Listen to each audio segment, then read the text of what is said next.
أعوذ بالله من الشيطان الرجيم. بسم الله الرحمن الرحيم. ومن الناس من يقول آمنا بالله وباليوم الآخر وما هم بمؤمنين.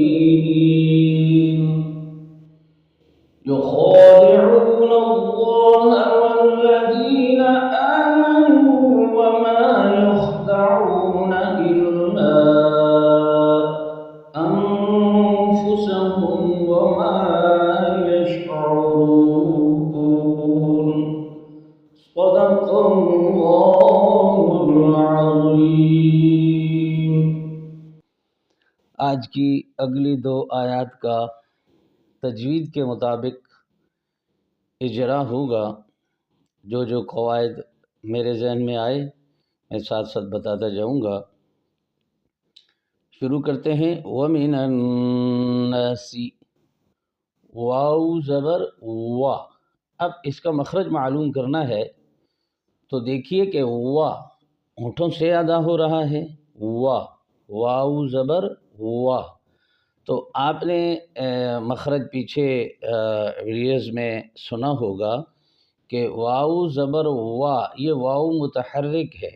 ایک واو مدہ ہوتا ہے اس کا مخرج جوف دہن ہے، اور واو متحرک اور واو لین کا مخرج نمبر 16، یعنی دونوں ہونٹ ہیں تو یہ دونوں ہونٹوں سے ادا ہو رہا ہے. انضمام شفتین یعنی دونوں ہونٹوں کا گول کرنا، اس سے واو متحرک ادا ہوتا ہے. اب اس واو متحرک میں صفات لازمہ کون کون سی پائی جاتی ہیں؟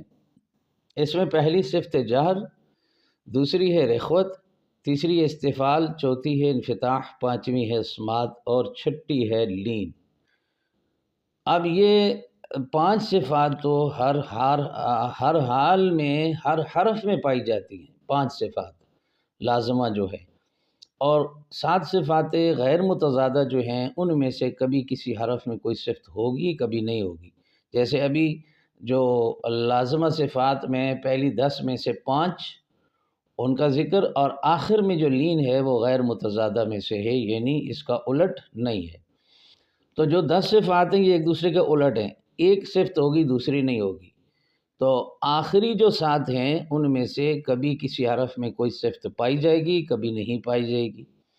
تو لہذا اس واو میں جو صفات لازمہ ہیں وہ 7 پائی جاتی ہیں، 6 پائی جاتی ہیں. متضادہ میں سے 5، غیر متضادہ میں سے 1. اب یہ جو واو متحرک ہے یہ اس کا ایک تو مخرج ہے اور ایک صفات لازمہ. اب اس واو کو دیکھیے کہ یہ صرف مطلقاً واو متحرک نہیں، صرف واو کا تماثل کیا ہے؟ واو جیسا حرف دوسرا ہو تو وہ واو ہی ہو سکتا ہے. اس کے علاوہ ہر حرف جو الف سے لے کر یا تک ہے وہ اپنا معنی خود رکھتا ہے، وہ اپنی حقیقت خود رکھتا ہے. کوئی حرف دوسرے جیسا نہیں، ہر حرف دوسرے سے الگ ہوتا ہے. تو لہذا یہ جو واو ہے اس کا تماثل واو ہی ہو سکتا ہے. چاہے واو کے بعد جو دوسرا حرف ہوگا وہ واو ہوگا، اسے تماثل کہتے ہیں. واو کا تقارب کیا ہے؟ واو کا تقارب صرف فا ہے. اور واو کا تجانس کیا ہے؟ با، میم اور واو، یہ تجانس ہے. یعنی ایک جیسے ہوں تو تماثل، ایک مخرج کے ہوں تو تجانس، اور قریب المخرج ہوں تو تقارب. یہ ان کو سبب کے اعتبار سے نام دیا گیا ہے. تو لہٰذا یہ تو ویسے میں آپ کو نام بتا رہا ہوں جو پیچھے ہم نے اسباق پڑھے ہیں. تو واو جو ہے اس کا واو ساکن کا واو متحرک میں ادغام ہوتا ہے، جیسے وزنوہم، ونصروا. اسی طرح عصوا وکانوا. واو لین کا واو متحرک میں ادغام ہوتا ہے، واو مدہ کا واو متحرک میں ادغام نہیں ہوتا، جیسے قالوا وہم.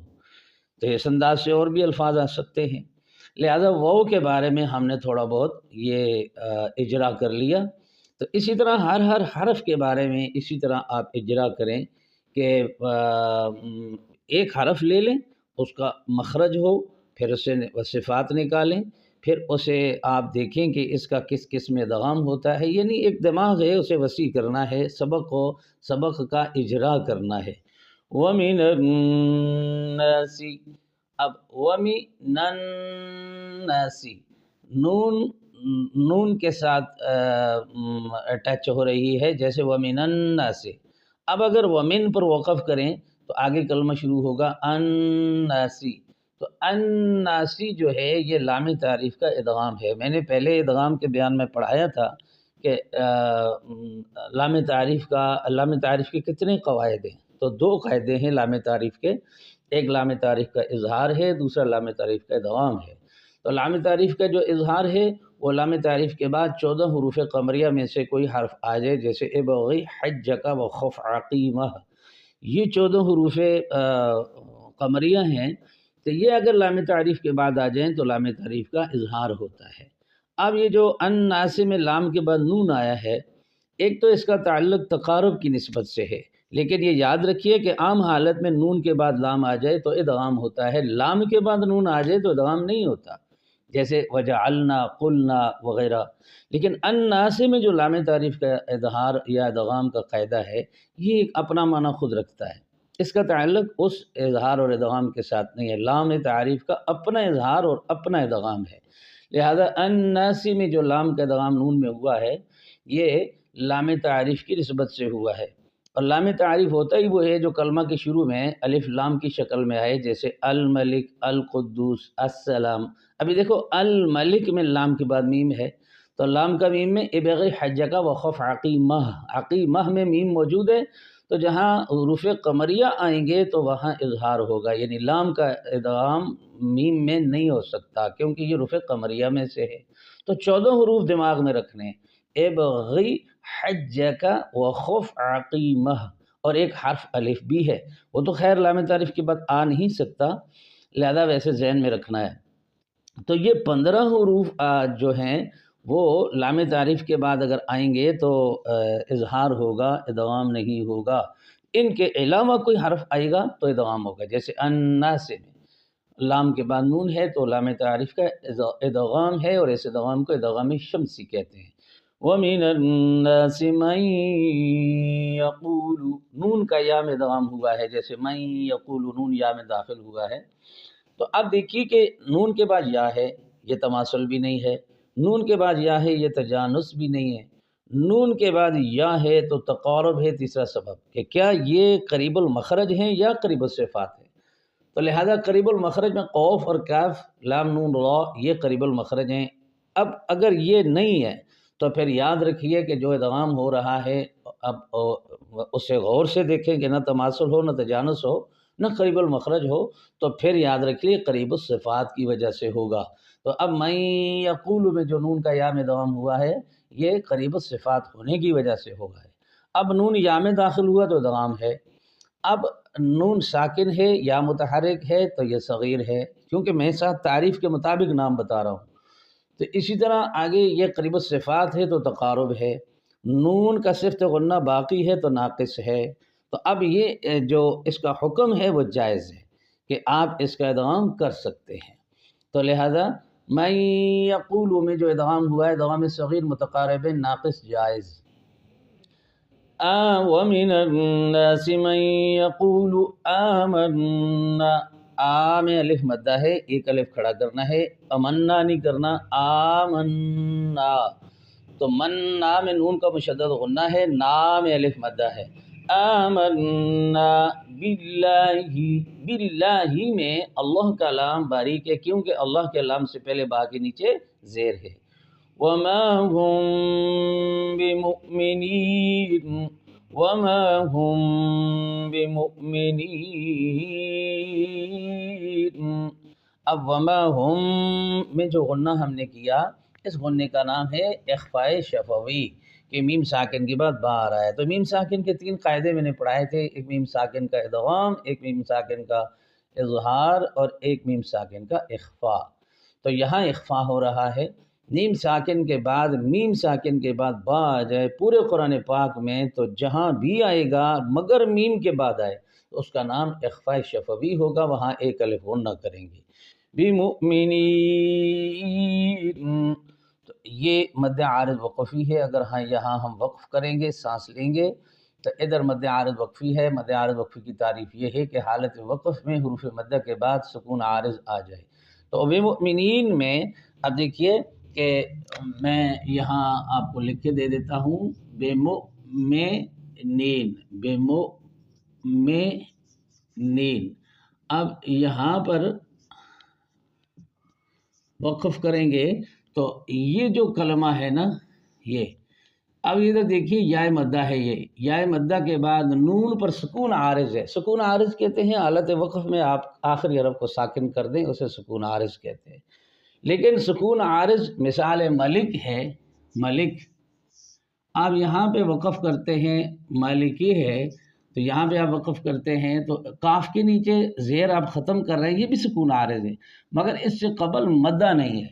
ملک ہے، ملیک بھی نہیں ہے، اور ملوک بھی نہیں ہے، اور ملاک بھی نہیں ہے، یعنی الف و یا مدہ کاف سے جس پر وقف کیا اس سے پہلے نہیں ہے، لہذا ادھر مد عارض وقف نہیں ہے۔ مد عارض وقفی وہاں ہوگی جہاں آخری حرف سے ما قبل 3 حرف ضرور ہوں گے، یعنی الف واو اور یا، یہ ہو گئی مد عارض وقفی۔ آگے یخادعون اللہ، خو میں اب دیکھیے یو خو، یہاں پہ یو خا کھڑی زبر، خو دال زیر دی۔ اب یو خو دی میں خا میں ایک خا خود موٹا ہے اور دوسرا کھڑی زبر الف مدہ کی آواز دیتی ہے، تو یہ دونوں حرف موٹے ہو جائیں گے، یو خو۔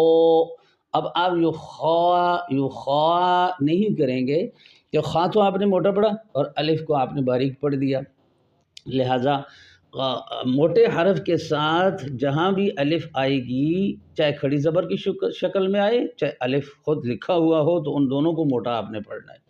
یخادعون اللہ، عین کو وسط حلق سے نکالنا ہے، اللہ، اللہ کا لام خوب موٹا کرنا ہے، اور کھڑی زبر میں الف مدہ بھی موٹا ہے۔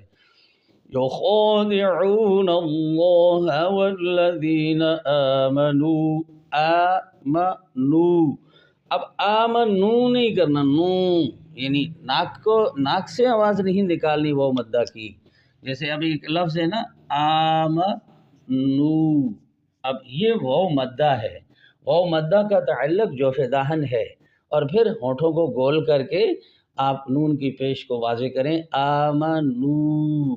جب آپ ہونٹوں پر توجہ دیں گے ناک سے آواز ختم ہو جائے گی، اگر آپ آمنو کریں گے نا تو یہ نون فالتو غنہ آ جائے گا، جیسے اردو میں آتا ہے، جیسے آپ کہتے ہو نا میں نے یہ کام کیا، میں، اب مثال کے طور پر یہ لفظ ہے نا میں، تو یہ نون غنہ آخر میں ہے، اس وجہ سے ہم میں کو ناک سے نکالتے ہیں۔ اب اگر یہ آمنو کرو گے تو وہ ٹھیک ہے، اگر آمنو کرو گے تو وہ غلط ہو جائے گا، لہذا اس کا خیال رکھنا ہے کہ وہ مدہ کو ناک سے نہیں نکالنا بلکہ جوف دہن سے نکالنا ہے وہ مدہ کو۔ آمنو وما يخدعون الا انفسهم، الا ان، یہاں الا میں الف مدہ ہے اور ان میں حمزہ دوسرے کلمہ میں ہے، لہذا یہ مد منفصل یا مد جائز اس کا نام ہے، اور اس کی مقدار 2 الف ہے۔ الا انفسهم، نون پر اخفاء مع الغنہ ہے، ایک الف غنہ کرنا ہے، ہم کی میم پر اظہار شفوی ہے۔ وما يشعرون، وما، کئی لوگ کرتے ہیں وما، اس کو ناک سے نکالتے ہیں، جیسے اماں کو آدمی ماں کہتا ہے، یہ ماں جو ہے نا وہ بیٹے کی ماں، یہ ایسے نون غنہ نہ نکالے، وما، یہ وما میم زبر الف ما ہوتا ہے، یہ بھی اوپر ہے، اس کو بھی ما بولیں، تو یعنی یہ جوف دہن سے، الف مدہ کا مخرج بھی جوف دہن ہے، منہ کے اندر کا خلا، یہاں سے الف کو نکالے، ناک سے نہ نکالے۔ وما يشعرون، آخر میں مد عارض وقفی ہوئی، یشعرون میں وہ مدہ کے بعد نون پر سکون عارض ہوا، حالت وقف میں اگر حروف مدہ کے بعد سکون عارض ہو جائے تو ادھر مد عارض وقفی اس کا نام ہوگا، اور اس کی مقدار 1 الف 2 الف 3 الف تینوں جائز ہیں۔ جیسے وما یشعرون 1 الف، وما یشعرون 2 الف، وما یشعرون 3 الف۔ اس طرح آپ اپنی آواز کو بنا سکتے ہیں۔ اللہ تعالیٰ نے اگر آپ کو آواز دی ہوئی ہے تو یہ مدوں کے بیان میں، غننے میں، الف مدہ و مدہ یا مدہ کی صورت میں اپنی آواز میں خوبصورتی پیدا کریں۔ اللہ تعالیٰ مجھے اور آپ کو عمل کی توفیق عطا فرمائے۔ وما علینا الا البلاغ۔